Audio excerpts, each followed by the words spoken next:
Welcome, everyone. I'm just going to read out a prayer. It's lesson 221. Peace to my mind, let all my thoughts be still. Father, I come to you today to seek the peace that you alone can give. I come in silence, in the quiet of my heart, the deep recesses of my mind. I wait and listen for your voice. My Father, speak to me today. I come to hear your voice in silence and in certainty and love. Sure you will hear my call and answer me. Okay, so welcome, Sue Ann. It's lovely to have you here. Just like to hear your journey in your life, what's happened throughout your life in your spiritual journey, and what brought you along to the Course in Miracles, and how you travel through that Course in Miracles journey. Take it away. Well, thank you so much for asking me to be on here, and this is like a great pleasure. I love seeing all you, and a bunch of my friends came. I think I even saw Kate come on here. And of course, this is like, not just my story, it's like all of our stories as one, and so like we could go all the way back to the very beginning, of like when we even thought we would be separate. We could go all the way back there. And but what I think I really want to make sure that I talk about, that I highlight maybe more towards the end, is like how I've learned to find Holy Spirit mind. It's very experiential, what's happened to me. So I'm talking about an experience, and through what I call the true forgiveness process, I've been doing for maybe about 5 years now. And so like how all of that has led me to, like I said, these experiences. Then I look back at the book and realize that everything that's in the book is talking about this darned experience, and how that whole journey went through time, because I think it's really interesting for people to hear where people have been and how they viewed the Course at different parts of their lives. And but I really think it's so important. It feels like the Holy Spirit's always telling me to talk about the, how to do it, how to do the doing of the Course to get this experience of being a Holy Spirit mind that then you can walk around as in that viewpoint. And kind of like what a day in the life of a forgiver looks like. I'm always reinventing words, because I always say that there's like 99% of the population, doesn't even know about the Course maybe. And, so there hasn't been words really invented, gurus and in different other disciplines, Hinduism and Buddhism and whatnot, they've had some words for these things, but I found it somewhat lacking in like trying to describe this experience. And so I'm very much into that and not into controversies, and I'll get a little into it, but I really don't need to spend time there, And of course, it probably all starts back in the very beginning when we were all in like a oneness, right? We're all in oneness with God. There was not like another thing that's going to happen. It was just this oneness. We weren't aware of anything else, and absolute bliss, right? And then I always think of it like as like a couple of us said, hey, like we nudged each other. Hey, let's go off and try to see, like, let's be the opposite of God. Let's try to be something different, And I always remember Ken Wapnick talking about, that that we got tired of thinking thoughts with God, or we thought like we're going to think something different or beyond that, or we're going to find our own kingdom, or a lot of ways to put it, right? So it was more just an experience, and then we're trying to put words to it. And of course, it's not even necessary to be able to remember that all the way back that far to when that all began. But, that's kind of like our journey as the one son. And we decided that we would agree to certain rules. And I always say that, if you're going to leave a place, so like, let's say I'm living in a house and then I'm going to go leave that house. It's kind of like the prodigal son story, which is a great one too. But I think if like you leave a house, well, you can't just go into another house, because then you just did the same thing of where you left. Like you have to go on a houseboat, or you have to live in a tent, or just live in a sleeping bag in the woods, or you have to do something really different, right? So that's kind of like how that idea of like, why is it that's 180 degrees from where we are, or where we were, and we are, right? So we never left, of course. But so then, then the thing that says, that we remembered not to laugh. So I've thought a lot about that. So I thought, well, that's kind of like, at some point we must have laughed. So probably we would laugh like, it's like the most ridiculous idea. Where would we be going? Where would we be going that's bigger than God? Where would we be going that's, like what thoughts do we think that were better and what would we even be doing, right? But then somehow we kind of nudge each other, let's do it anyway, or something, I don't know exactly how it went down, but, we then believed it was true, which is like a huge key idea of how this all works and how you get, you stand at the end and the beginning, the end is at the beginning, because then luckily we only believed we did it and we didn't actually do it. Of course, if we actually did it, we would be in a world of hurt because we're all terrible sinners. Like every 5 minutes we're murdering someone in our mind, through the ego thought system. So, luckily all we did was believe we did it, and then it had these effects that we believed were happening. And of course, then, the whole thing of like, then we put out a whole world to put our guilt on. So anyway, that's kind of like how we began, right? So I can even get into like, so I know through doing a lot of this, I became aware of like some of my past lives before I was even born, and then in between, and coming to this one, and who different people in my life were. But I always try to say that it's really important to remember that is all still within the thought system bubble, and we're actually outside of that time and space. But, sometimes the stories are useful. I'm not going to go into them for me personally, but, but some people get these kind of knowings, and, how it says in the Course, it says like, is reincarnation so? And it's sort of like, says that, well, if you're not born in one body, like how could you be born in multiple bodies? And like the whole concept's a little silly, but, if it's helpful, and sometimes, of course, it has been helpful for me to know different things, right? But not to let that delay you in your final finding just Holy Spirit mind, right? So then I'll go further into like, okay, as a child, and this is important too, to let everybody know, like totally normal, like childhood.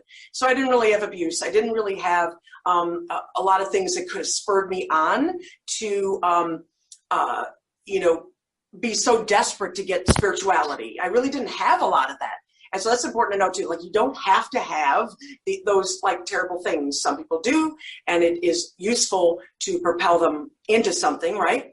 But I did not. So anybody who's just normal or whatever you want to call that, this is all possible. It's possible for everyone. And actually everyone already did find everything, and we're back home and none of this happened. So, that's a little mind boggling. But in this timeline of a story that went along, I really didn't want to come here. And then when I finally did, it's funny, I look back at pictures of myself when I was a little girl at birthday parties or whatever, and sometimes even other people's birthday parties. There's this one particular one where I've turned around and I'm looking, and I may be about 10. And every time I see a picture of myself, it's like, I want to know her. And there was something like sort of a light in me that was still there, and then I really, I'm going to say I loved and enjoyed getting into all kinds of problems that went on after that, and being very human and kind of losing sight of all that. And the only reason why I say that is because that's all that material is the ticket for me to go home now. So I actually welcome and enjoy sort of negative things, arguments or whatever, because that is how I heal more, right? So then let's see, I started getting on, I love the terminology because it's a kind of Gary Renard terminology, the spiritual buffet line, but it was super helpful for me at the time. So in my teens, excuse me, in my early 20s, I was just kind of gobbling up every kind of New Age book. They called it New Age at the time. I don't know what they call it now. But I was gobbling up every kind of book about that, music that was in that, wanting to have like those beautiful bowls that will make like a D note or a C note, like to help meditate. And I have a whole story, like I found out from a past life why I'm terrible at meditating, and why I actually came through that wanting to not meditate. And my big thing was I wanted to walk around as if I was in a meditation. And of course, I learned that another time I was in like a Tibetan kind of ashram, and I meditated all the time. But then when I'd open my eyes, as they would say, whatever would hit the fan and all these problems, and I could not maintain that. So it just became a thing that I wanted to do in this soul person, or whatever you want to call this me that was bobbing through time with lifetimes, right? So I come to this one, and I really didn't have the desire to learn a lot of meditation. Super wonderful. For some people, it just wasn't my particular path. So like I said, I had this desire to be able to walk around. And so now it's like I'm at that place where I walk around in the Holy Spirit mind. So it's sort of like I've accomplished that thing that I wanted, that the desire was so deep in me to have that. So I'm thinking I was maybe about 23. It was in about 89. And I was with a girlfriend. Interestingly enough, she had the exact same birthday and year as my mother, but she wasn't my mother. But we were very close. She was a massage therapist. And we would go to the New Age bookstores, as they were called at that time. Went in there, and these still exist, right? And you go in there, and candles are burning and the incense, and it's really a pleasant environment, right? And there's all these like books with rainbows, and there's angels on them, and everything's like competing to get your attention all the time, right? And then there were like these like really blue, boring looking books that were, looked like the Bible, or, like the Christian Bible or something. And because those then stood out, it was funny. So I said to my friend, I said, well, what is that? What's that? This A Course in Miracles. And then she told me, like one of those lines that like sticks in your mind forever, is that she said that people that she heard that was reading those didn't need anything else. I was like, wow, like that's a pretty heavy statement. So of course I had to buy them. Bought the 3 books. I think it was first edition, before like they have all the nice number annotations like they do now. So I got those old books, and now when I look back, there was a 15-year period where I worked with those books. I didn't go to any groups. Something told me that it was just supposed to be me self-studying. And that's why I think it's like super important. It's actually a very intimate course of self-study. Like we do groups. We're on one now. This is getting recorded. People are going to hear this later, right? But it is actually a very intimate experience, like you with the Holy Spirit, you with Jesus, whatever you're calling that presence. And that's what guides and teaches you. And it's not a selfish thing, and it's not a me by myself thing, because of course you're always transported into this place where everyone already is, right? So it's not like a selfish thing, right? But it's different than trying to go out and save the world and having a group that would do so. So it's the difference there, right? So anyway, in this intimate experience, like for 15 years, I just, I knew that I could go to groups. I knew about Ken Wapnick. I knew I could go over there and hear one of his things. I didn't even go once. I mean, I don't know what was up with me, but I didn't do it. And I can only tell now by looking back that I probably read it about 4 times, because, there's like a pink highlighter, a yellow highlighter, a green pen, a blue pen, all this stuff, right? And I do know that I got to like maybe about 30 in the workbook, put it down. I was like, what is this? Like not understanding a word. And then maybe 5 years would go by. And then I'm going to try it again. I get to like 100. I remember one time it was 30, other time it was 100. And I really thought that like a magic wand would be waved over me. And that is actually another one of kind of like my underlying personality things as like an ego, that I had really wanted someone else to do it for me. So this is such a beautiful format where it's like, now I have to, I rule my mind, which I alone must rule, so I am doing these choices, and it is not being, put on me just by doing a book, right? And now, if you do the book and you're doing it, inside of you, in this meditative state, or if your eyes are open, you're walking around, and you're getting it that way, that's great. And many people, of course, get tons out of the workbook, right? So anyway, but those first 2 times I didn't, right? So, but that was very meaningful. So I actually have kind of looked back, and I started calling this like phase 1. I don't know what to call these things, right? And other people are like, I don't even know what you're talking about, Sue Ann. But, I figured I got to have some kind of words for this. And so phase 1 sort of became when we get the books and we don't know what it's saying. As Gary would say, it might as well be Greek. And then he went to Greece, and he says, what do you call it when you say it must be Greek, but you are Greek? Anyway, so what do you do when you can't understand a darn thing, but you can't put the darn thing down for 15 years because there's just something about it? I really thought it would be affirmations. I was like, what are the affirmations? Like, this is heavy stuff. And I really don't get the nomenclature. I don't get like the metaphysical concepts. the constructs of it, and so all that was going on, right? So then I had already been working with, like, I called it like my hunches, and hearing these things, and we all get them, even if we're not spiritual. We know, like, you just know this thing, like, I shouldn't go to the grocery store now, and then you go anyway and you have a flat tire. You know, we all, this is just the knowingness that is happening, and sometimes we pick up on it, even if we're not spiritual. So I heard it said, put the books in a little bit more, prominent place. So I did. I learned to follow instructions, because every time you don't, then something happened that, whatever, I don't know. But anyway, I moved the books to a more prominent place, and then lo and behold, the next day I had to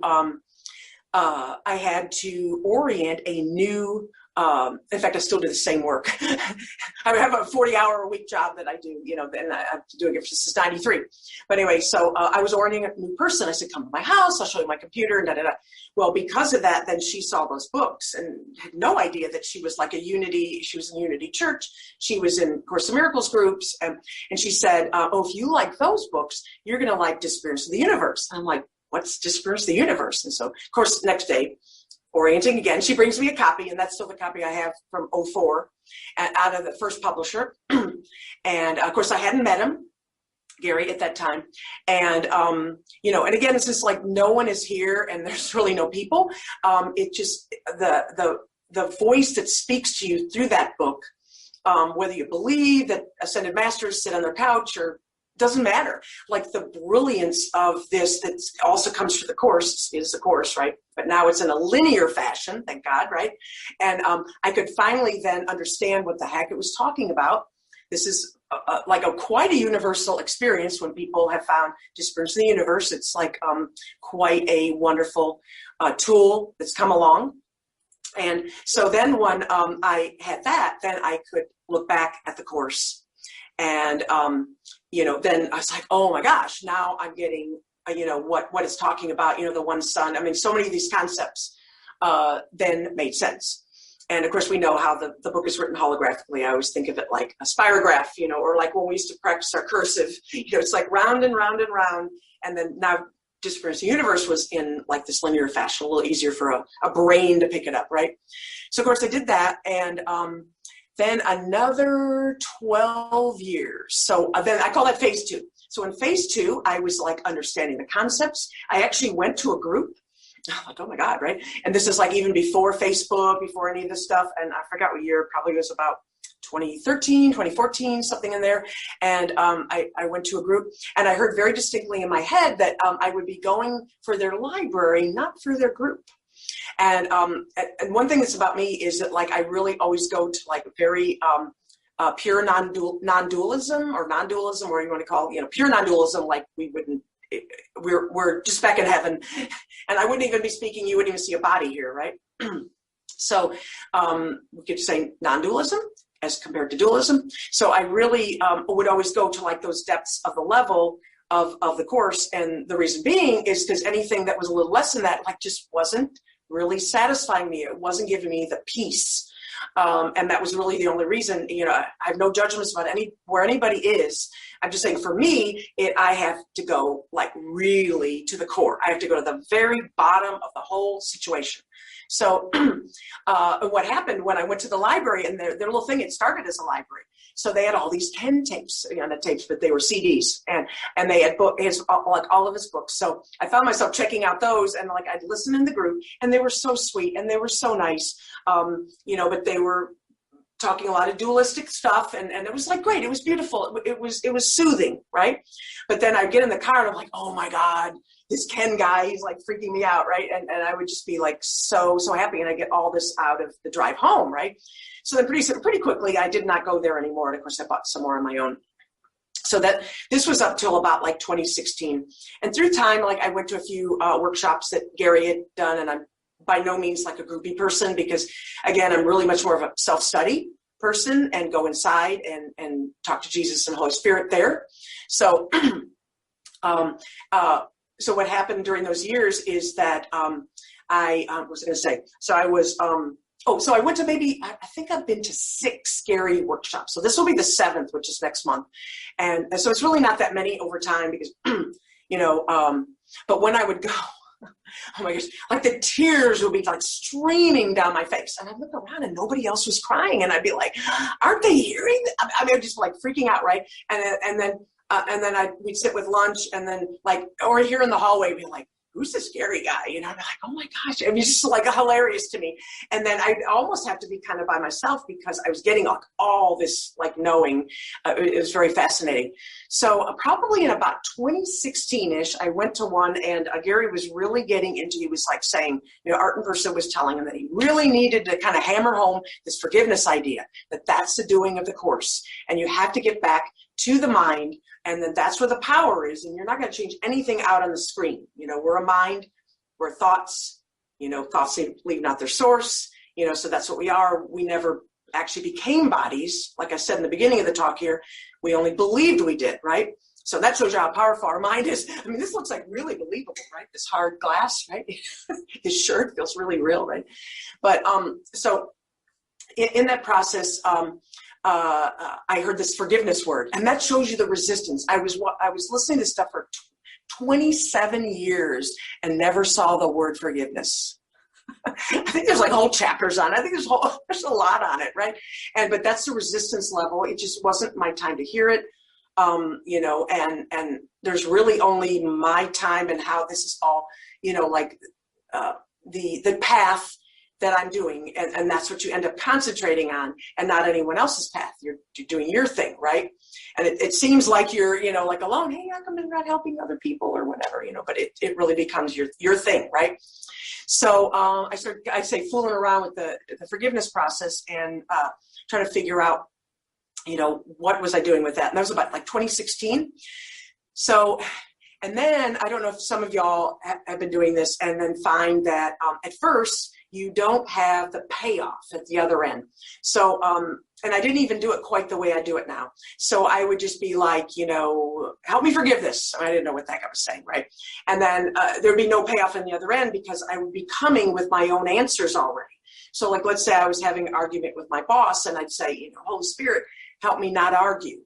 Well, then that was my answer. I'm asking Holy Spirit to like somehow remove arguments or something, you know? And then, of course, Holy Spirit's sitting over there, you know what I mean? But, you know, Holy Spirit's over there like, you know, okay, dear, you've never left heaven. You're completely safe. You're like the prodigal son. You're just like dreaming you left and everything's fine. You're still at home. But, of course, you're not going to hear any of that when you came already expecting your answer, which is, I don't want any more arguments.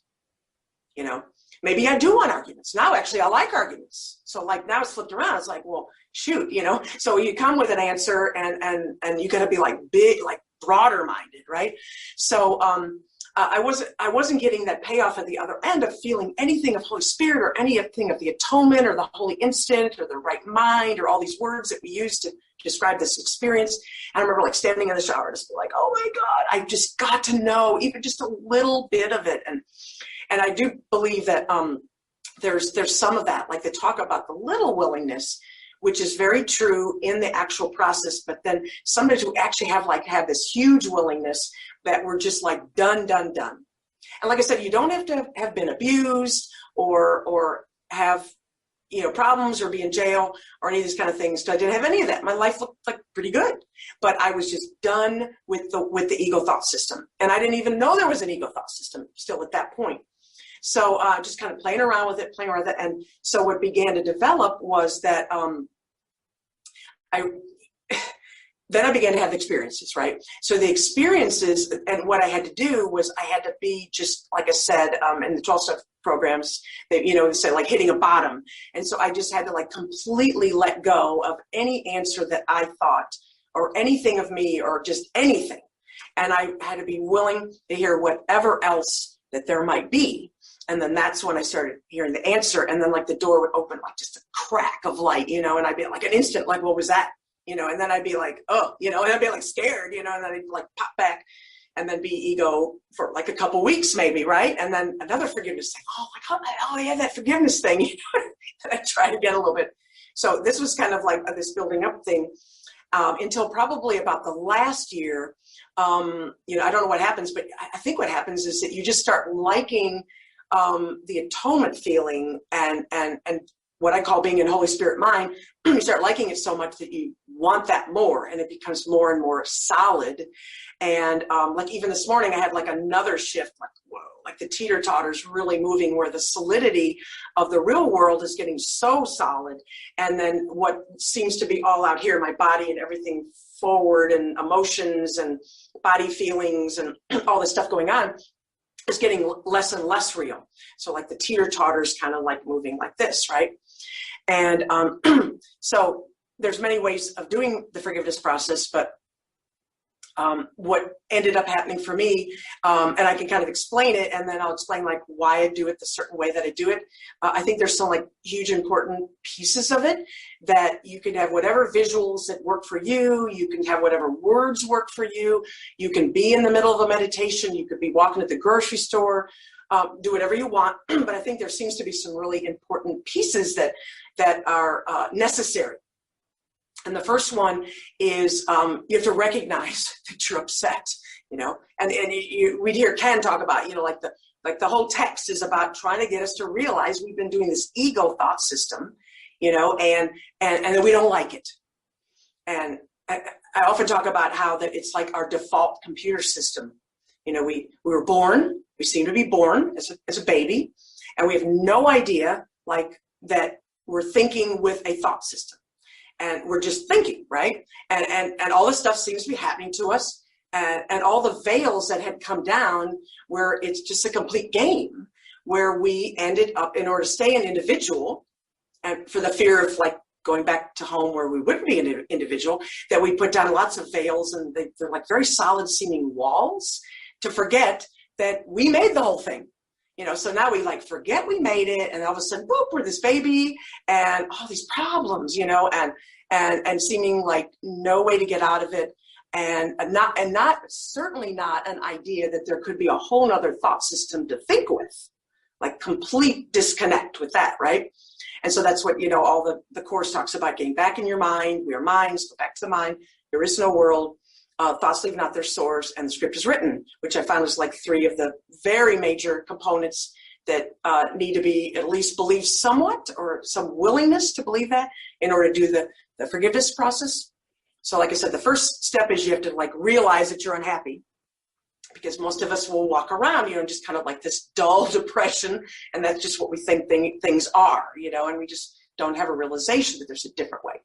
So then once you do, you have to like, actually in a way you have to have like somewhat of a separateness. This is kind of when separateness is good. So you have to like identify a thing that you're upset about. Because if you try to say, like, I'm just upset about the entire ego thought system, you may not be able to like tackle all of that, but you may be upset that your boss just sent you like a nasty email. Or you may be upset that the dog peed on the floor. I always say that one, right? Or you may be upset that the dog ran away. I don't know, whatever it is. Or sometimes I talk about like generalized anxiety. You wake up in the morning, oh my God, I got to get out of bed. I got to face the day, and like all that come up. It could be anything, past, present, future. It can be an inanimate object, dead people, anything, right? Animals, plants. I don't think I've ever been mad at a plant, but anyway. I've been mad at myself, right? But anyway, so you take that one issue, and I always put it out beside myself. Some people talk about, above the battleground. So you can have the above the battleground. That's in the book, that's like a great way to kind of like look down at it. Ken Wapnick would talk about like being in the theater, you're watching the players up on the stage, or Gary Renard would talk about, like it being a projection, projecting it out of your mind, and you're watching up on a screen. And what I do kind of is I put it as like sort of a nondescript blob beside me.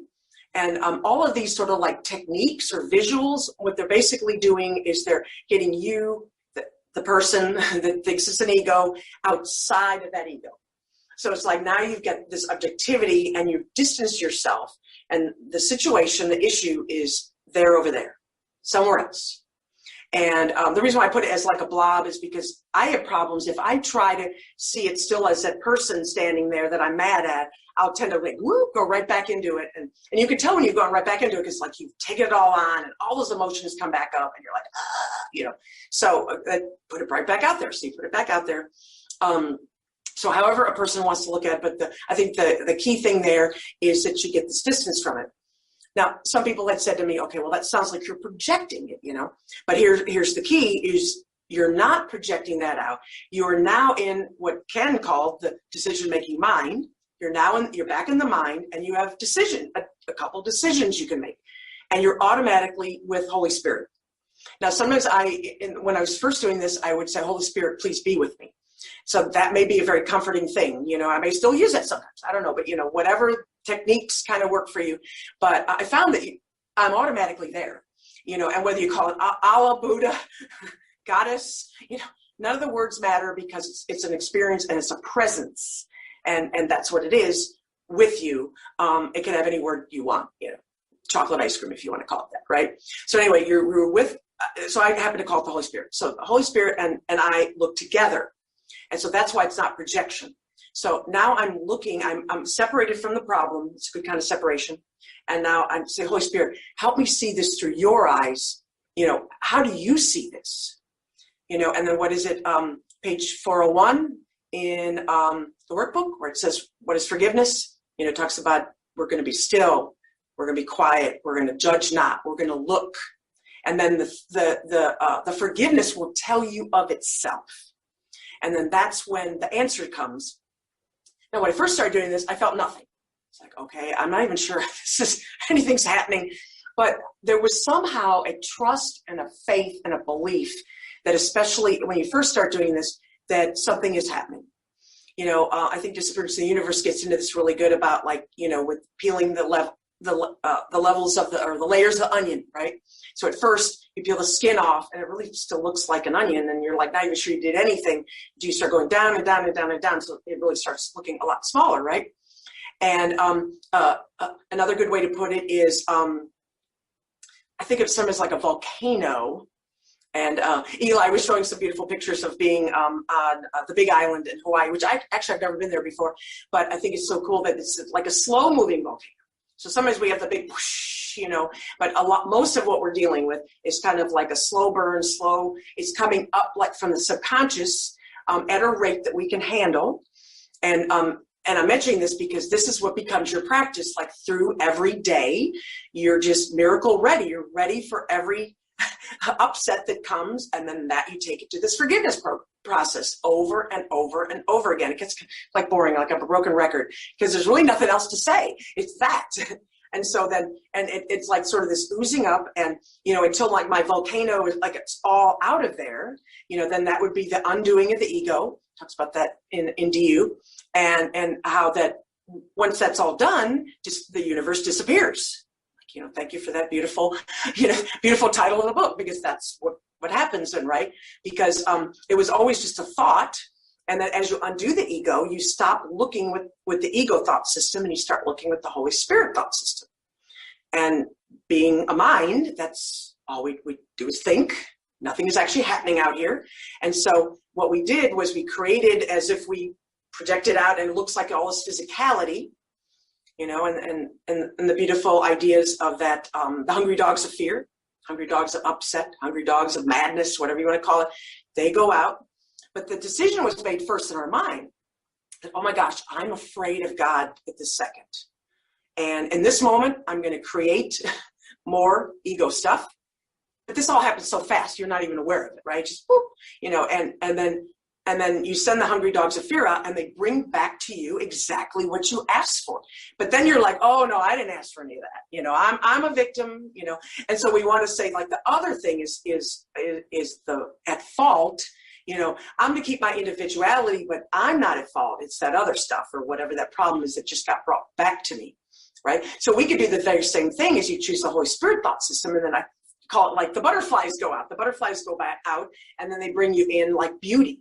They bring you joy, and you may still see crazy things go on, but you are not of it, and another beautiful spot, like I love lesson 155, like that top paragraph where it talks about being in the world, but not of it.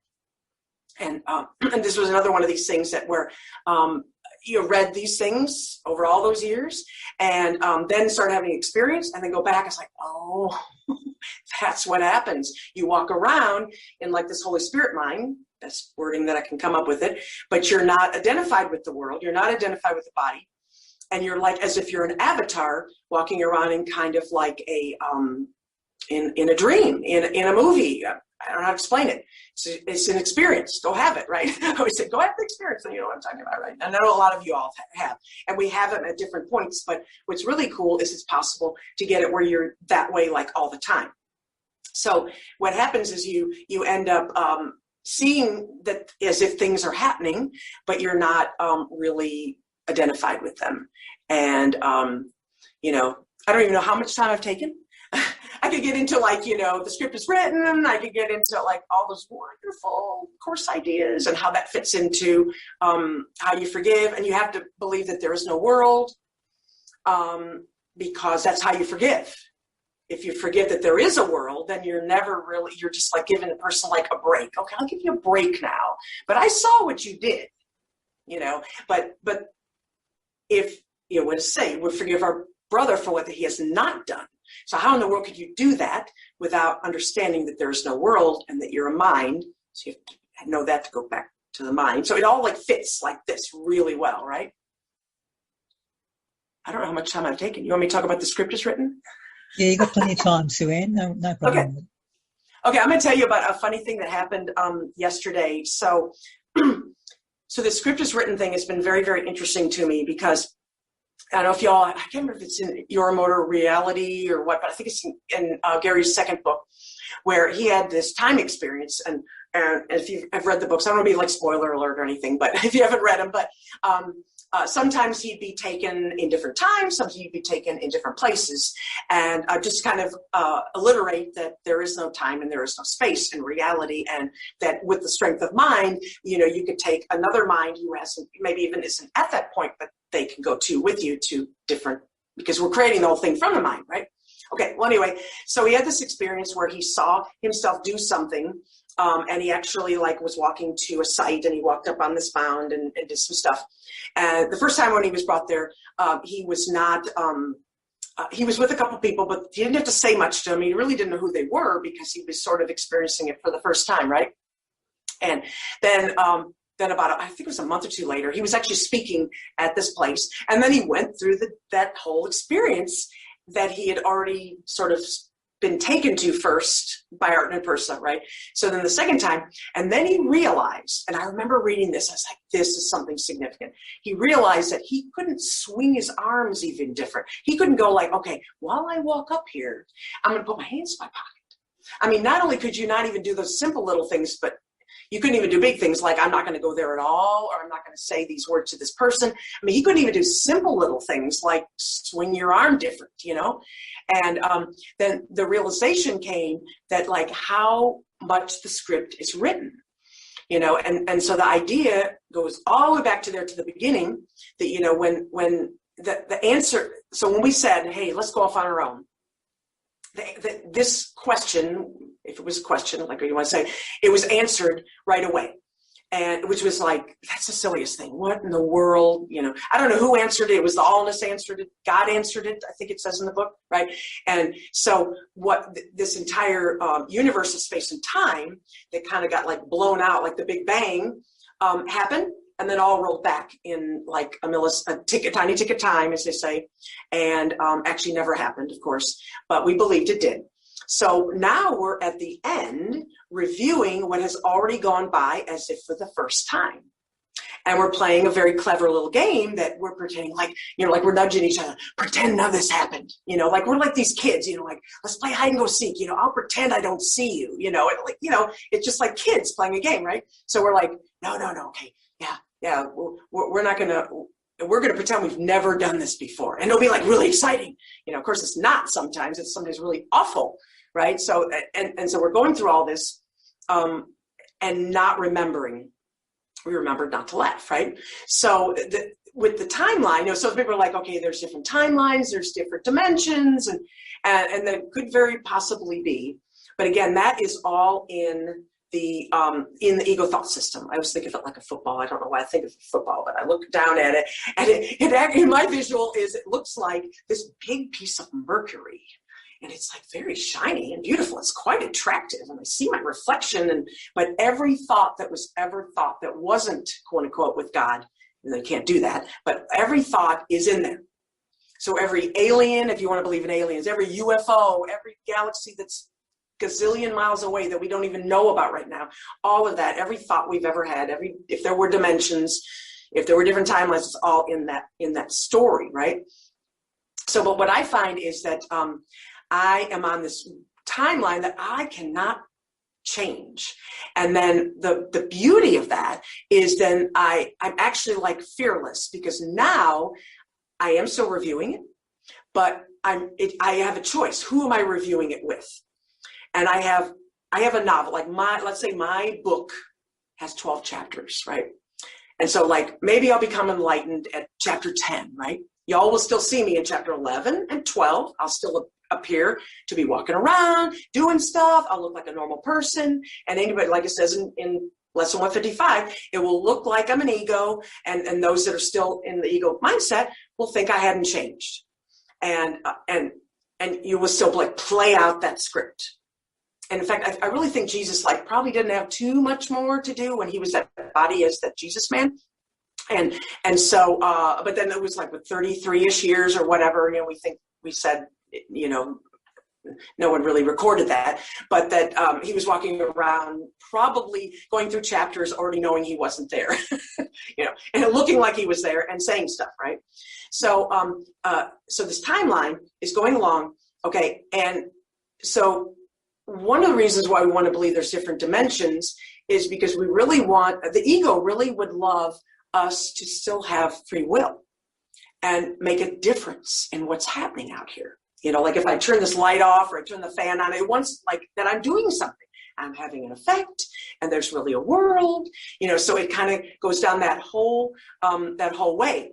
And it really hates to know that there's no free will and that nothing's happening. It hates that, absolutely hates that, right? So, and I found that the ego has learned right along with us all the wording of the Course, and will use it very cleverly to have us think, that we're doing everything, and that kind of goes back to, I meant to tell you, like, okay, I told you about phase 1 was the phase when you get the book and you don't know what it's saying. Probably for some people it might be one day, it could be a week. For me, it was 15 years. I have no idea why. It was a timeline, whatever.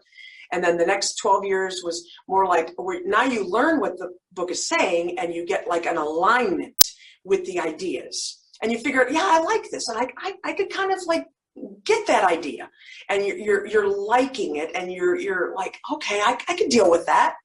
But at that point, I wasn't really like doing anything. And I was like moving furniture around in a burning building, so like, okay, I'll move the couch over here. It's still burning, but I'm moving it over there, so nothing was really happening of that. You could feel shifts and differences in how you saw the world. And then, of course, being in Holy Spirit mind, completely different, 180-degree turn.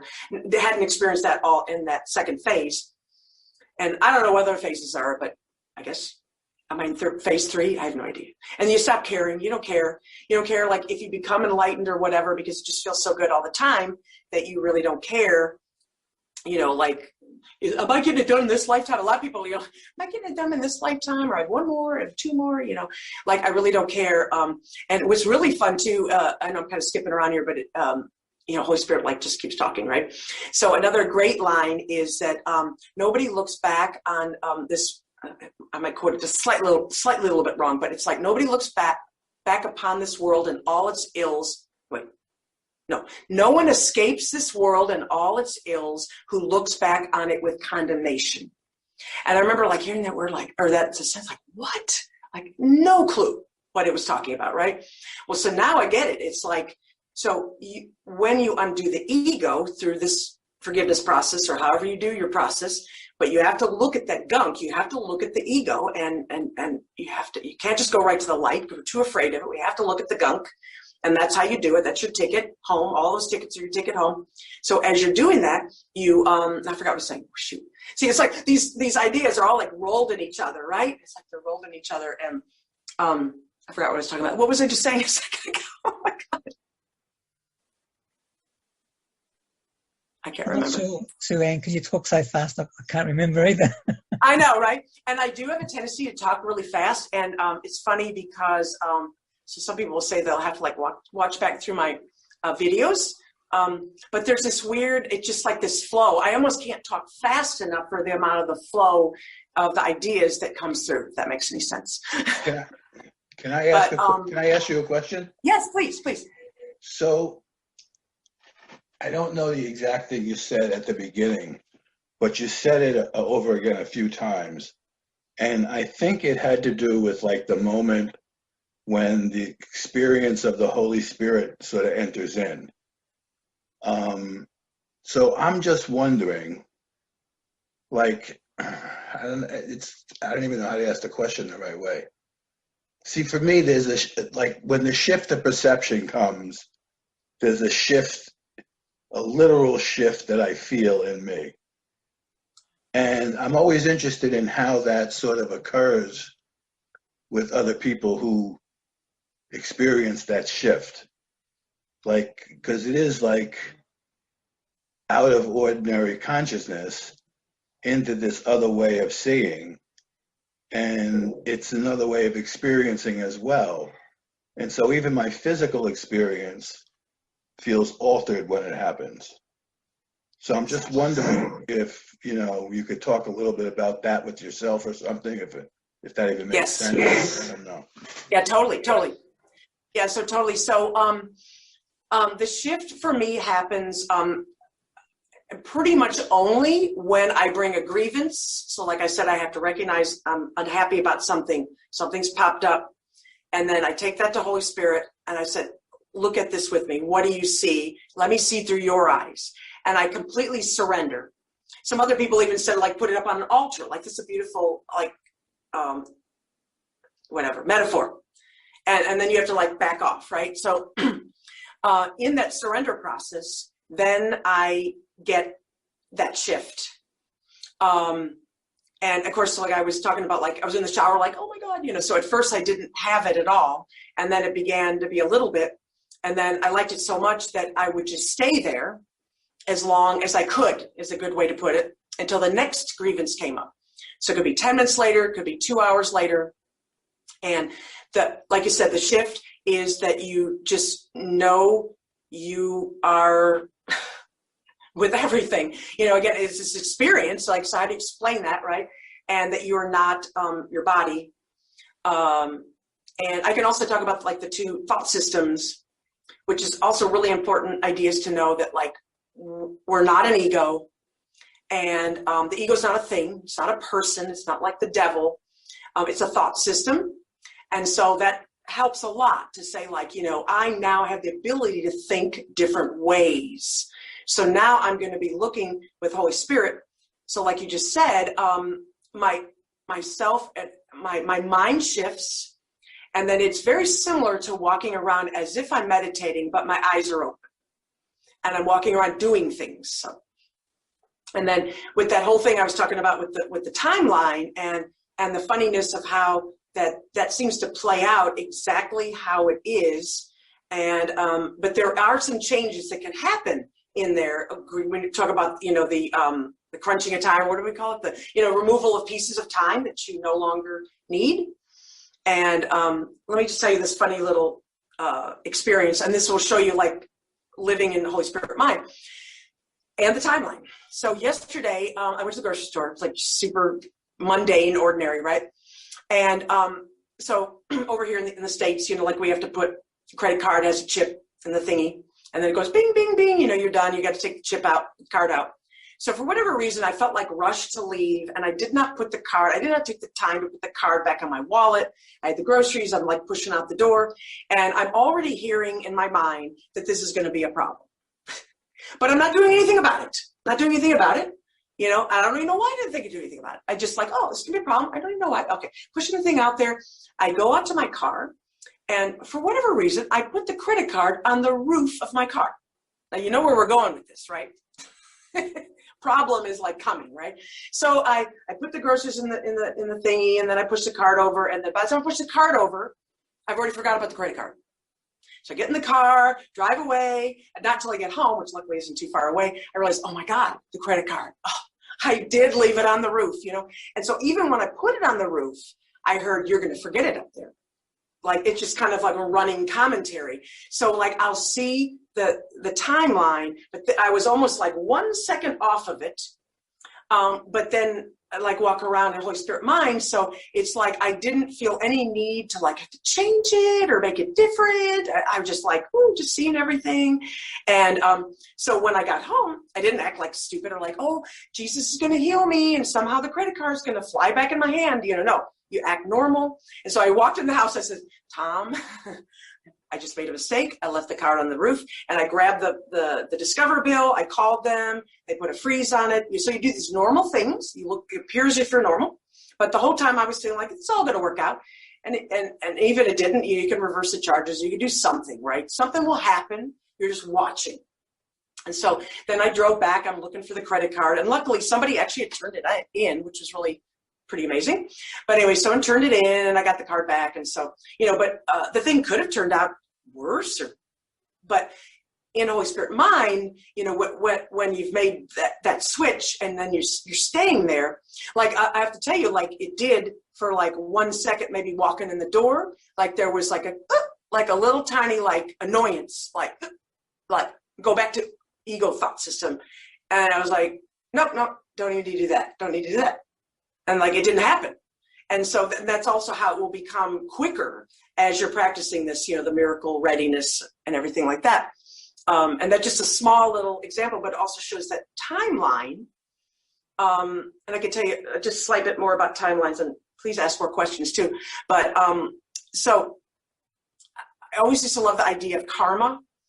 And so we would feel sort of like, oh my gosh, something I did in another life, or just like in high school, it's like, it's coming to get me, like I did something bad. I put chewing gum in the whatever, something's going to get me, and so you're always feeling like, that attack is going to happen, and that you did something wrong. And now you have this karma that you have to sort of undo, right? And I don't even know if that was how that whole idea started. I don't know if it's Buddhist or Hindu, but probably it wasn't, and it's got kind of all turned around by ego minds. But but the karma idea is very similar to when these pieces are removed. So as I forgive, so in that little thing about the credit card, there was self-hate. There she goes again, making another error. I have to tell my husband I'm gonna look like a fool. So there were like a lot of little things, big things in that 1 second that got forgiven.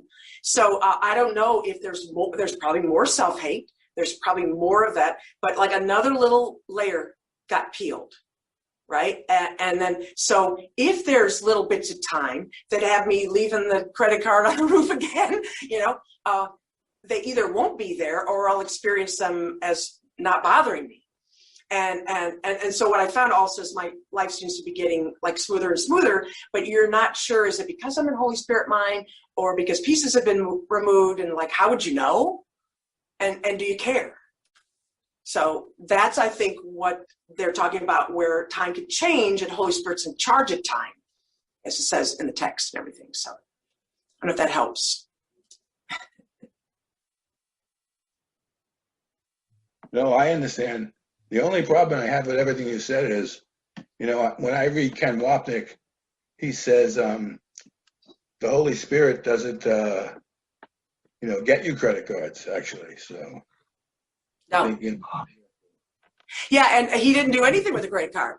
I just kind of heard what was going to be happening, and I stayed with Holy Spirit in just a oneness, beauty, bliss, and I watched things happening like I was in a movie. He didn't find a credit card. Like I said, it could have easily been that someone stole it and charged a bunch of stuff on it. I would have looked at that too, through the Holy Spirit mind, and stayed there, but dealt with it in normal ways that we do as human beings here on the earth, the way it looks, so you don't quit eating, you don't quit breathing, you don't quit going to birthday parties, you don't quit sending Christmas cards, you still act normal. Yeah. Well, that was one of the, that's I one of didn't the ask reasons. him to find my credit card. If you notice, I never asked that. That's one of the reasons why I enjoy reading Helen's notes with people, because in the notes, Jesus is giving really practical information about day-to-day life situations and how they could handle them as opposed to how they are handling them. And it's really some amazing stuff at how personal, Jesus or the Holy Spirit gets with us in order to help us. It's very, and it's shorten our need for time. Yeah. The it's very need personal. And nothing's happening, so you're only looking, you're only thinking. That's all we do. We just think, and so we're thinking with ego or we're thinking with Holy Spirit. And like I said, that like we get this computer and it has Microsoft Windows on it, and we don't even know there's another way to think. And it's like, oh, there's Ubuntu, there's Mac, there different things that you could load up, and you could have a different thought system in your computer. So we're like the computer manipulators that now can choose a different thought system. And but still nothing's happening. And so you're just watching a movie with Holy Spirit, or you're getting really involved in the movie and very upset with the ego. And you can be as upset as you want. There's still no time. And so once you're done being upset, you forgive all that, and then it's all like it never happened. So you could take 10,000 years if you want. It'll end up being nothing. Right? I think the point is that we shorten the time that we take, but we shorten our need for the time that we took in order to bring us to the point where we actually don't need space and time at all, so that we can, be done. I was also shown one time as I was falling asleep one time, I just saw like this mandala, in my vision, and like very beautiful. And like, I was never into mandalas, never like, why am I seeing this? And then it took a couple days to sort of like, I don't know if you all get kind of like downloads of like information sometimes, and then you have to sort of like, it's like a encyclopedia, like put on you, and then you have to kind of tease it out and open it up. And what it was telling me was that time all is in one spot. Of course it doesn't exist, but you could say it all exists in one spot. So that as I'm forgiving, like say the light blue, like your shirt, it may take 1,000 times, but then the light blue will all be removed from the places in the mandala, and then I'll be working on the light pink, and I might go light pink, hot pink. I mean, it might be a lot of different things. And so pretty soon everything disappears. And again, like I said, that's disappears the universe, and it goes back into the nothingness from which it came. So it was just a thought, and you're not giving any more attention to that thought. So it's basically like, where are you giving your attention? Ego thought system or Holy Spirit thought system? And I was discuss how that they never intertwine. You don't like make the ego better. You don't like, I'm going to look at the glass half full. It's 100% awful all the time. And it just depends how much you look at it. I always bring my string of pearls too. So the whole instant is like, so you have that shift in one instant of time when you do the forgiveness. It's like, also I have to say, I've never been able to do it by reading like beautiful affirmations. For me personally, I just cannot go right there. I'm too scared. I have to go through the back door, through a grievance. And anyway, so then you have the shift, right? And then, and then you might have like a space of time where you're like being ego, for however long, right? And then you have another one, and you have another one. And pretty soon it's just like a string of pearls with never ending of instances of eternity, of always just being there. And you're like, oh, I never left anywhere. This is what I've always been. Christian, you had a question. Christian's had his hand up a couple of times, and if you want to unmute, Joel, so you can ask Sue Ann a question. Oh. Can you guys hear me good? Yeah. All right. Hi, Christian. Hey, Sue Ann. Those were clapping hands, and I've been trying to think of a question to ask, but she keeps answering them all. But I was like. Just again, if you want to repeat the forgiveness, like thought process, and like say I'm upset about something, and then I ask for help from the Holy Spirit to look at it, and then what do I do? Do I do anything? Yeah, and like I said, the first thing I do is I try to put it outside of me, so that I'm getting like that objective distance from it, and I'm not emotionally upset by it anymore. And I like to have it sort of nondescript, because if I see a person there, or I start to grab it back and analyze it, And then that's like judging. And so I like brought it all back. So that was the first step. Yeah. And so I said, Holy Spirit, help me see through your eyes. And, you know, I posted a thing today on like a piece of like glasses, like my glasses were all scratched. I need some new ones, right? So Holy Spirit, give me some new glasses, right? So, and so it's a very much like in your mind, very intimate beingness with this presence, with trying not to bring anything of yourself and just listening to what that presence has to say. And at first you don't hear it, although it's broadcasting 24/7. And then when you finally do, you're like, oh my God, that's been broadcasting all the time. I never heard that, you know, and you're like, you feel so silly, right? But yeah. And, so like the words I usually say, that it says to me is usually not real specific to the problem. It's more like, you know, there are no problems. You're safe at home. Feel yourself being at home. See, you're there. Nothing happened. And then you're like, oh my gosh, you know, and then you like sort of stay there for a second. And you're like, to me, at least I go, what was my problem? I don't remember what it was. I don't think I want to anymore, you know, and something happens in that process. So it's talking about the little willingness. So I had that little willingness to just completely surrender. And then Holy Spirit did all the rest. And Holy Spirit apparently gets rid of pieces of the onion and some of the volcano. And, you know, I really don't seem to be having anything to do with that other than I bring the grievance there over and over and over again. And I was sort of like checking it out. It's like sometimes an average like 2 or 3 a day. And some of y'all know I was forgiving like a big thing that I was in, and then I was forgiving a person. And so there was like quite a condensed amount of forgiving in that. But it could be really anything that you do. And it could be big things, little things. I don't know if that helps, Christian. So like taking like say 5 minutes even or whatever, however long it takes to just sit by for a moment and bring the issue to mind, and then to do whatever sort of visualization and help that I know of in my mind with whatever great teachers that I know of in my mind, and like do the work there for that. And then yes. just trust. It's all about just like looking and listening. Just looking and listening. And I don't know how long. If it's 5 minutes, I probably wouldn't set a watch. I just let it happen. It's like a complete, you know, surrender. So it's not even really like, you don't have to time it unless you want to. Eli, you've got your hand up, and then Sarah's got her hand up too. So, Eli? Okay. Hi, Sue Ann. Hello, everybody. Hi. I just wanted you to talk a little bit, like, because we're talking about forgiveness here.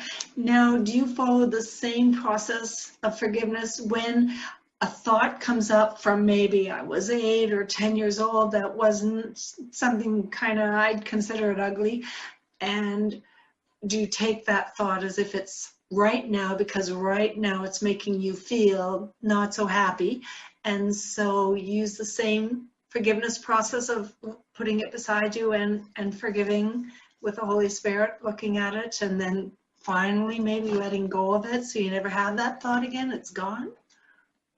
Yeah. Yes. So it could be anything that's, you know, like past, present, future, like I said, inanimate object, feelings.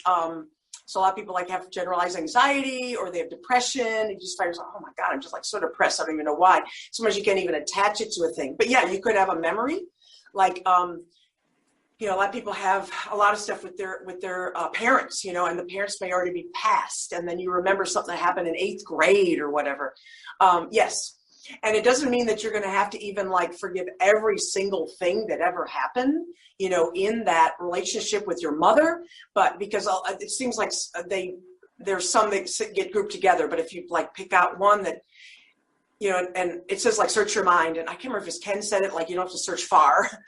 Usually like stuff's just coming up in your face all the time. But you can all of a sudden be like, oh yeah, thing, I hated that when that happened, you know. And then you like, yeah, then I would put that thought some people don't have time at that moment. You may do it at the end of the, like before you go to bed. I try to catch it like right away. So if I think of it and I know it's a problem, like I do it like immediately because I just don't want to suffer through the hours waiting for bedtime. So then, yeah, I would do that. And I really completely let go of like, oh, will I never think of that thought again? I don't know. Y'all know that I forgave somebody for like 8 months. And the thought kept coming and coming. And it seemed like it was the same thought every single time. I can get frustrating. You think like, is anything happening? And then finally, it's very interesting, as I'll tell you about that little situation. So it's literally only about 3 days ago that I finally, like, that whole thing just went boop and it was gone. And the person did the same thing that would usually send me ballistic because that person's just them. So you're also not going to change anything in the world. Some things may change, but that's not the point of it. There's nothing happening in the world. So the person is still just a thing that like had an irritating thing that was happening in your mind. And then you look at it and you go like, wow, they're just being them. I mean, I don't know how to explain it. It's like you're watching a movie. You're watching this movie. Someone does something, but it no longer bothers you. And that's, I think, when you know that like you're done with that piece of it. But yeah, you can take anything from the past or even a past life if you're aware of those. Because sometimes we get involved with people like, why am I just so hateful of this person? And it's because you had a bunch of lives together. You murdered them, they murdered you, whatever, all this stuff, victim, victimizer, back and forth through time. Does that help, Eli? Eli's gone for dinner. So Sarah, do you want to ask your question? Yeah, she had to go at like 5:30 or whatever our time. I got 2 questions. You kind of already answered one.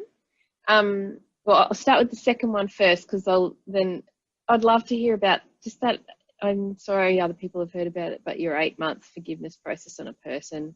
I'd love just to hear a bit of an overview of like, not like who that person was to you. Is it a family member? Is it just a random person at work? Just a bit of that would be great. I mean, how that process unfolded.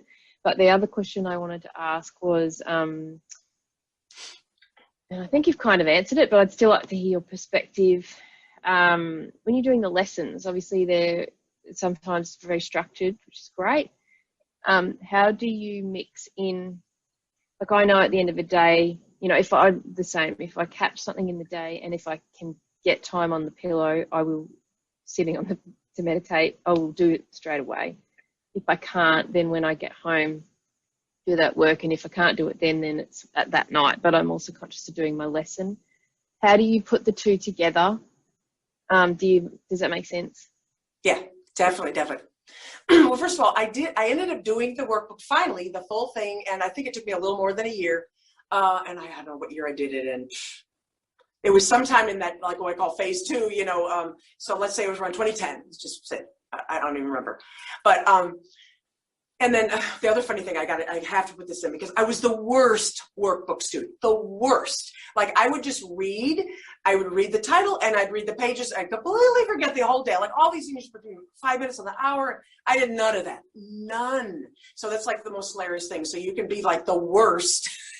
And Ken always talks about, like you're going to be looking at your resistance. So a lot of times I actually forgive my resistance. I'm like, Holy Spirit, I'm just so resistant. And I had to do that with this person.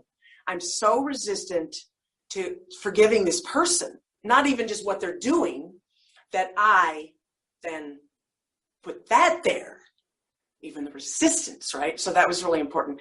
But yeah, so at this point, I don't actually do I'm not like doing lessons in a row. So I'm just going to tell you that part. So, and it's much more of like a very individualized, spirit-led, in the Holy Spirit mind, knowing what to do and hearing all that. So it becomes very internalized, that's where we are, right? So, and it turns into that. So, okay, so let me tell you real quick, because this is actually really good. And I had actually already seen that I would be talking about this, and I forgot to put it in the story that I told in the beginning. But okay, so, so I got into a company, a multi-level marketing company, which there's nothing wrong with those. Everything's neutral. So since nothing's happening out here, we're giving all the meaning it has for us, right? So spread out of the book, right? So, and it had beautiful beautiful, it was my ticket home to have done this. So, and I was already hearing this, the Holy Spirit a lot anyway. So the Holy Spirit would have me wake up for 2 years. Every morning I would be in the mindset of doing that. And then it would tell me, like, talk to this person and basically talk to them about the product that we were selling. And it would give me the words. I would hear what words to say, and I would call them up like I was just like in a movie, and I would say the words, and then they buy the stuff. And then anybody that they're like, no, they're not going to buy anything. And then I'd like force it, and they wouldn't buy anything. So it was very funny. So I was going through all that. And, but the big things that were to forgive with that, in that portion of things, was that, was like, I call it fame and fortune. So they promised you fortune, and I was beginning to make some money. And there was probably promise of doing better, right? I only was in it 2 years. So, and I was told, you will be doing it for 2 years, and then you're going to leave. I actually thought I was going to move to a different state. I didn't know I was leaving the company, but I heard you're going to leave in 2 years, and that the person that you're working with very, very closely now, who became a very intimate partner in business, will no longer have time to talk to you. So I was like, very interesting. So, and actually I told that person what I was hearing. But this was like a year into it, maybe. So every morning I'd wake up and I hear this stuff. I'm doing it. And now I understand why, because of the great forgiveness lesson it was of, I call fame and fortune. So then I actually began to become sort of like famous over there, you know, and I was like, and I would always be like, oh my God, it's just not the famousness.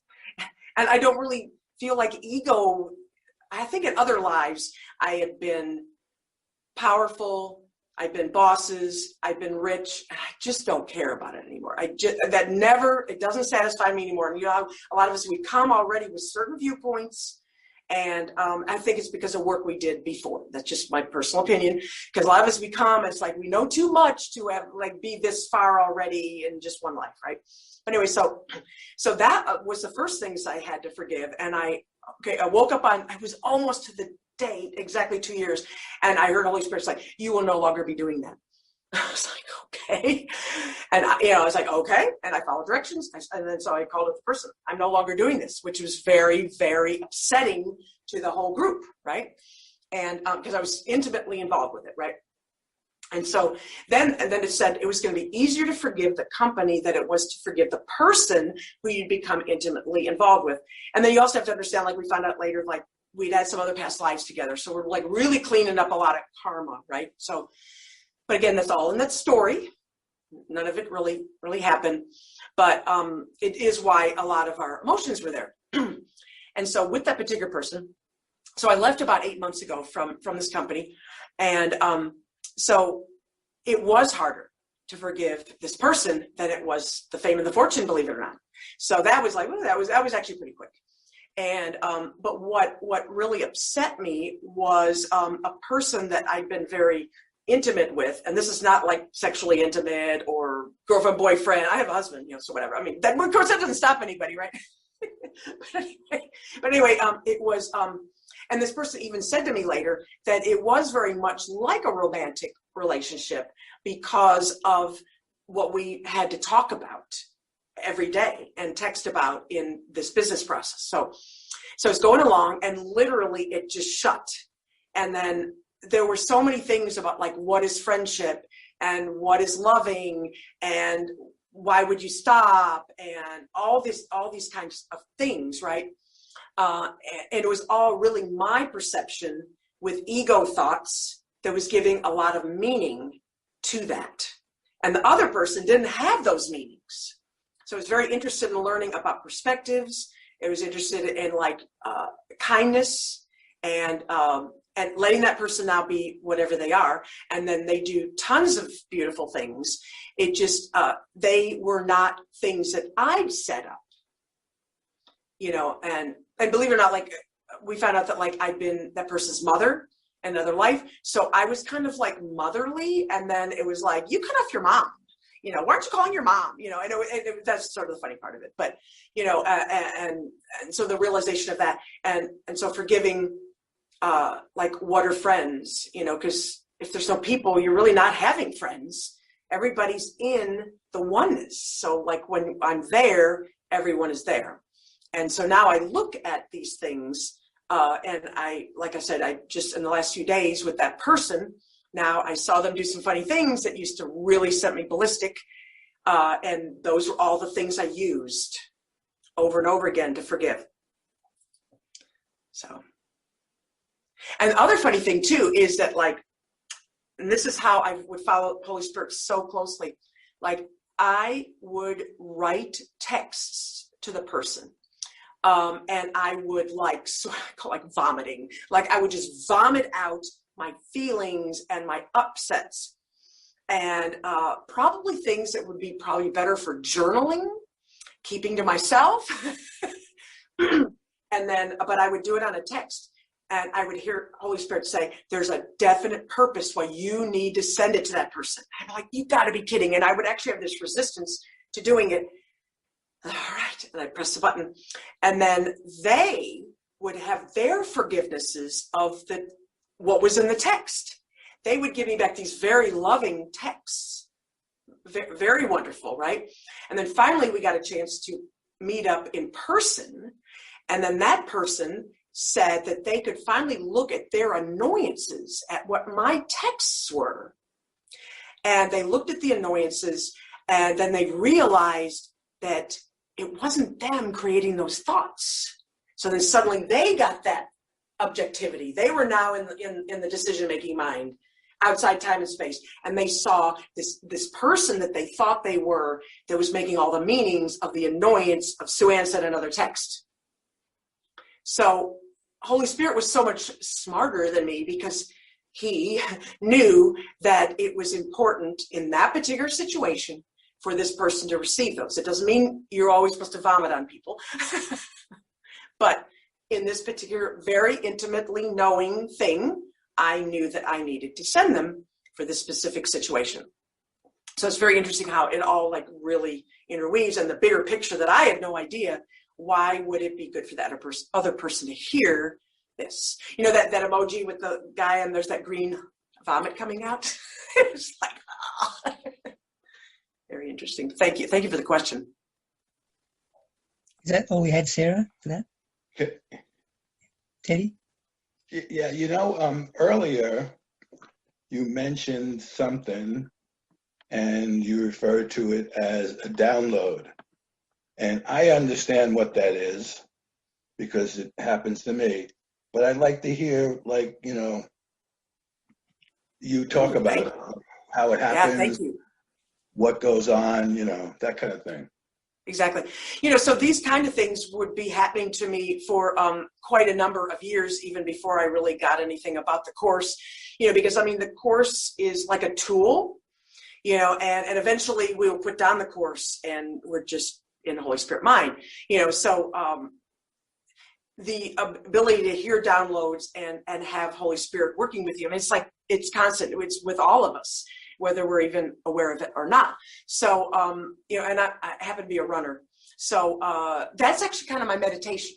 So when you go out running, you know, like a lot of your body sort of like leaves that top surface, the monkey mind they talk about, right?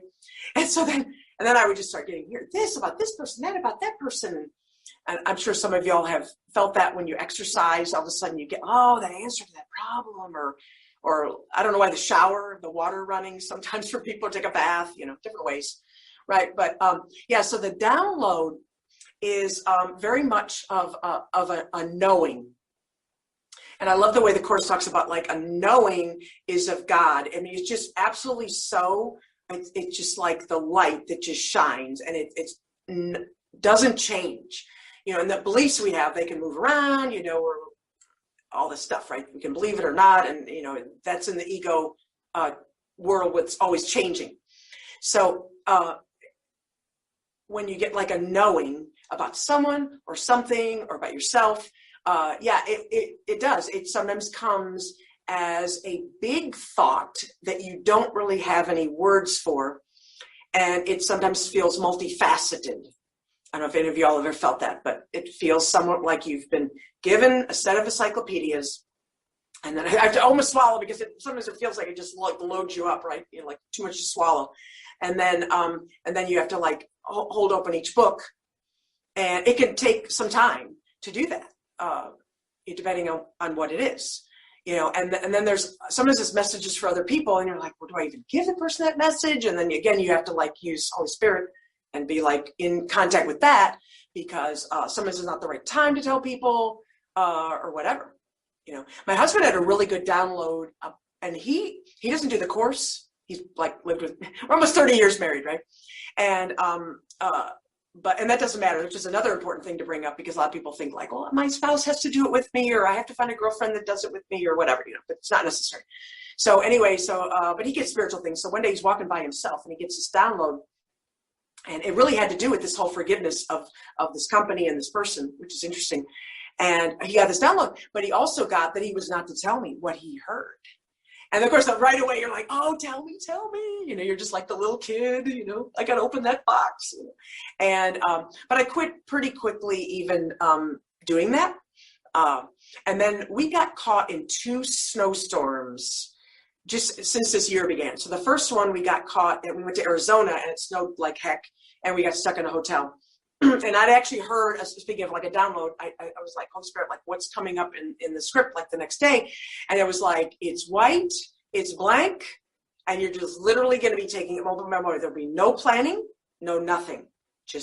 You're just going to go, And what it was white snowstorm, and it got me like really, really quiet. I loved it, right? And then that way, that particular night, I finally got what it was, and I didn't even know I was getting it. And he said, you got it.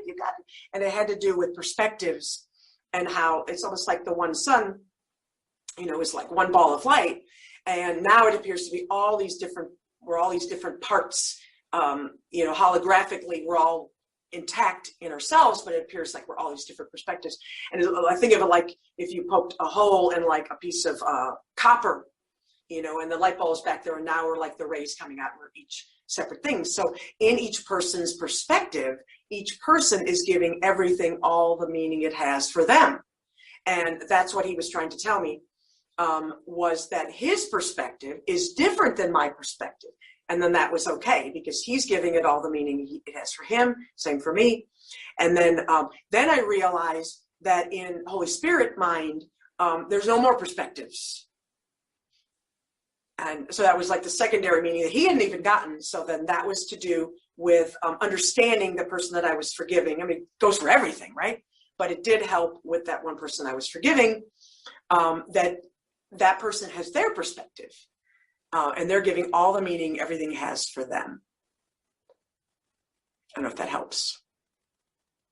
My snowstorm story. And then we got caught in it again last week or 2 weeks ago. So Ann, I'd just like to say that I like your story, because I have a similar thing where my childhood was all right too. It's like I don't know if it was normal, but I was happy with it. And that forgiveness stuff, like last year I just thought, I've had the book for a long time, and I'm thinking, it's all about forgiveness. I didn't recognize. It just hit me all of a sudden, even though I read it. It's in the book all the time, and people will keep saying it. And but one day I just got it. I thought, it's about nothing else but forgiveness, and it sort of annoyed me at the same time, because I thought what have I been doing all these years, So I know. What was my 27 years or some crazy thing, and never even saw that word in there, never even noticed it? That's hilarious. Yeah. It's very funny. Can I just ask you then, like, going back earlier when you've had like forgiveness stuff come up, so when you didn't have as much as what you're getting now from the Holy Spirit, you weren't in touch as much, how you handled things back then, like what sort of problems you come up against and how you handled them at the time? Terribly, poorly. Yeah, that's what I want to hear about. The bad things as well. Right. So of course, believing that you're in Holy Spirit, in ego mind, in ego land, you're just running up to all sorts of problems. So I was a very depressed person. I was a person who slept a lot. It was a good way, I was using every method that I could to make myself feel a little bit better. Didn't really use like drugs, alcohol, that kind of stuff, but I would use sleep, I would use movies, I would use books, to try to help myself. And now I look at it like there's nothing wrong with that, because my goodness, I mean, otherwise everybody's just going to go slit their throats or something, right? and so it's very important actually to use those things. You know, we're talking about magic, right? And use the magic that you need to when you need it. So and I was also a person that had huge amounts of fear. I'm really feeling like that separation from God, and now like I have no idea what to do, and just walked around very, very afraid from early on. I overate a lot. I did use food, and my mom even sent me over to it was in our church, and he had a psychology degree, and I went over there, and we were talking about food or whatever, and but he got more into the psychological stuff. That was really good. And I'm like, I'm afraid of this, I'm afraid of that, I'm afraid. And when he heard, he thought I should be actually mad at my mother and mad at things. I couldn't feel any anger at all. I just felt afraid. I felt I didn't know what to do. And it was interesting because I did have a mother who was like very controlling, and to satisfy her world, she had everybody in lockstep doing certain things. And so that was how she did it. And I literally didn't even know like what I liked until, like I said, I was gobbling up all those New Age books. And then I came down here from Chicago. I moved like many states down, like 1,500 miles south. And I was on my own. And I was like, oh my God, I don't even know what I like to do. I mean, it was a weird thought, because my mother had always told me everything that I liked. So then there was quite a bit of period of that. Of learning that. So if you put all that together, you would see that I wasn't really ready for where I am now with the course back then, because of I sort of had to find myself first, find out what I was as an ego, right? If that makes sense. Yeah, that makes sense. Thanks, Sue. Does anyone else have any questions or something they want to comment on?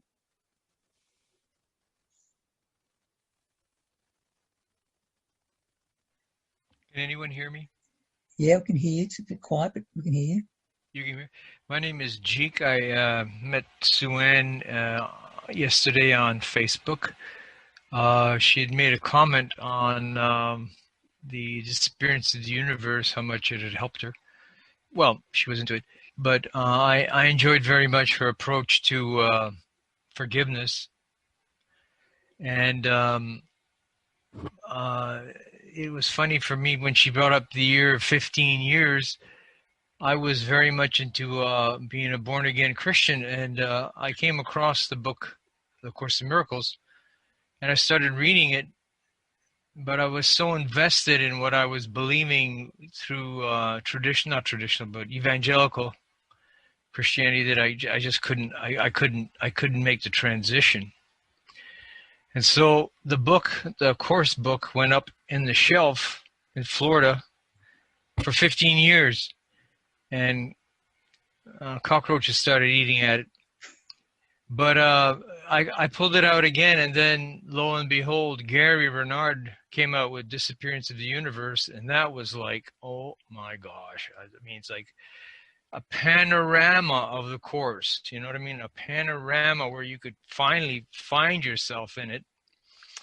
And it was just a godsend. That book was, I think that book was just very, very, very needed and very appreciated, because you can actually do the course from that book, you know. Like you said, Kevin, the forgiveness of the unreality. And so, but even through these years, through these last, last 15 years where I've been reading the book, I have a time where I fall off the wagon, so to speak. It's very easy to get entranced in the world, even if you think you're going after a good cause. It's still an illusion, you know. And so it kind of brings you back where you have to go back and deal with the illusion, you know. And lately, what I've been doing, I got very involved in the presidential election, and I was concerned about the fraud. And I've heard I was listening to a lot of prophets in the church, in the evangelical church, talking about that fraud would be dealt with and so on. And so I was kind of going through a tussle again, and I had to kind of realize that, you know, who projected Christianity? It had to be me, right? I projected Christianity. I mean, that's pretty, you know. Right. And who projected the voter fraud? Me, right? And who projected the Course in Miracles? Me, right? Because I'm going to have to let it go, because it's all an illusion in the end. So I got myself, like, I fell into this Christianity thing, and then I only was able to climb out when I could say, well, if I projected this, then I also projected that. So I projected, right. Like she said, our projections are very powerful. We create worlds and we don't even know it, but we're creating illusionary worlds, and it's like putting a bag over our head. It's like, so that's what I want to share. Anybody had a reaction? Huh? Yeah. Thank you, Jeek. Yeah, I know we just met yesterday. Yeah. That's so funny, right? Yeah. Yeah, it was funny. Yeah. Thank you very much for inviting me. Yeah, for sure. Yeah, and it's very much like, you know, like I was just reading a line, I forgot where it was in the course, but it was about, you know, like, thank goodness we don't have to try every different kind of combination of thing out there, you know. So, like, I don't have to be like, well, let me try Buddhism for a bit, let me try this other thing, let me try, you know, before I realize they're all an illusion. And, you know, that our tolerance for it will eventually come to an end, and right. it will recognize everything is the same. Right. You know, so, yeah, so my seeing of the presidential election would be very different than someone who was seeing it and projecting it. Because, you know, like I said, it starts with a thought in the mind. Like, right. Who are we going to look with? Right. And usually it's like we're too afraid to be with God, because there would be no individuality at all. Right. So then out of that fear, you know, then we're sending out the hungry dogs of fear to grab us back, and it brings us back, you know, a lot of upsets. And those upsets that come back, those are the things that you work with. You know, so like if you see someone on TV, I can't believe that guy just said that in that speech, or there's fraud, you know, like I would put all fraud right there, you know. And then if I start getting upset about a particular person, I throw them in there too. Everybody goes in there. Everything goes in there. Boop, boop, boop, boop, you know, because I don't want any more of it. I don't want to think with that. Right. And that's basically what I do, because I'm just like, I'm done. And let me tell you, this is a funny experience if we've got just a second, because when we just had the second snowstorm, and this was actually in our own home, when it was 8 degrees, now it's 80 today, but it was 8. And we're not used to that in Texas. So we had no electricity. We were in candles. We would do all this stuff, right? Okay, so my husband talked to my son about it, like after it was over. He's like, oh yeah, it was terrible. And I was like, wow, isn't that interesting? Because I didn't experience it that way at all. So like, it depends on what you're looking at it with. So I stayed in the Holy Spirit mind, and I thought it'd be like super peaceful. And what happened when we're talking about those downloads, we were having to make a decision almost about every hour, like, okay, how are we going to get our water? How are we going to heat things? How are we going to cook? Should we be driving anywhere? We're going to use up our fuel. We had so many things to think of, but they were just like, they would just come from the oneness of everything, and just like know what to do. We no. And then it was very much like just, again, like I said, like I'm the hero of my own movie. I'm just like walking through this movie. You know, and so I found it very peaceful, very rewarding, very wonderful and blissful. And I mean, he had not such a great experience. Of course, now he can't forgive that if he chooses so. You know, and so you're never like going backwards. Oh, I didn't forgive, or look at that, I went off an Eagle Land again. You know, just nothing to forgive. Right. In this second. Yeah. This has been great, you guys. Well, thank you for being here. Thank you. Bless you all. All right, then. I think we'll leave it there. Thanks so much, Sue Ann, for coming on. Thank you. Thank you for inviting me. It was awesome. Thank you, Sue Ann. Bye-bye. Bye. Thanks, everyone.